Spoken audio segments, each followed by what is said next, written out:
नमस्कार दर्शक बंधु साई अनंत आश्रम को स्वागत। किछि दिन परे नुआ वर्ष 2025 आरंभ होइबो।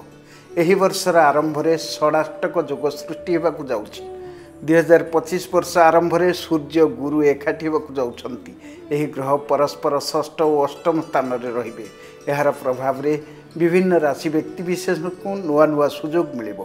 तेबे जानंतु 2025 रे सूर्य गुरुंक कृपार सृष्टि होगा षडाष्टक योग फल क्यों राशि व्यक्ति विशेष भाग्यशाली हेबे। प्रथम रही मेषराशि। मेषराशि व्यक्ति विशेषों समय खूब शुभंकर। षडाष्टक योग कार्यक्षेत्र में नुआ नुआ सुजोग आने सह आर्थिक स्थिति खूब मजबूत हेबो। परिश्रम करी सफलता हासिल करेंगे। परिवार और बंधुों सह उत्तम समय अतिबाहित करेंगे। द्वितीय रही सिंह राशि। एही राशि षडाष्टक योग खूब खास। विभिन्न क्षेत्र में सफलता मिलिबो।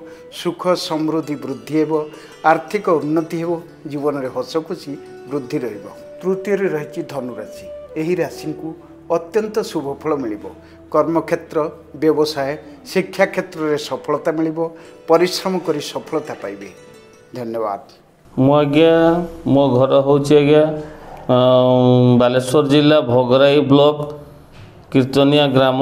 मु बाबा को फोटो यूट्यूब रे देखी देखिला परे मो मन सदा सर्वदा बाबा पाखक टाणु थाए। बाबा सहित केमती भेटिबी एवं दिन आसिला बाबा पाखरे आसी पहुँचली एवं बाबा पाखरे आसी पहुँची बिना असुविधा सबु सुविधा क्रम बाबा दर्शन पाइली एवं बाबा मो मनर कथा मो कहवा पूर्व से निजे भी कहीदेले सब कथा एवं संपूर्ण कथा कही सारा परे से मते आशीर्वाद कले।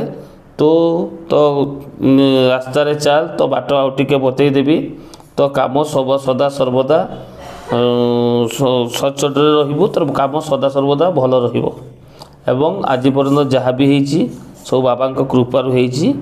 बहुत आर्थिक समस्या थी बाबा कृपारू आज मोर भल समय टिके आसीची बोली मु अनुभव करुच्ची। जते बेले सुविधा होची आछी एवं से गाँव रे भी किछि लोक मो साई पड़िसा रे भी बाहरलेनी जे कोठी जाउछो कोन करूछो मुले चालो मु नै जीबी फ्री रे आपण मानकर किछि टंकाटे भी लागिबोनी। बाबांकर कृपा लाभ करंतु न आसीबा पर्यंत निजे अनुभव न कले जानि परिबेनी।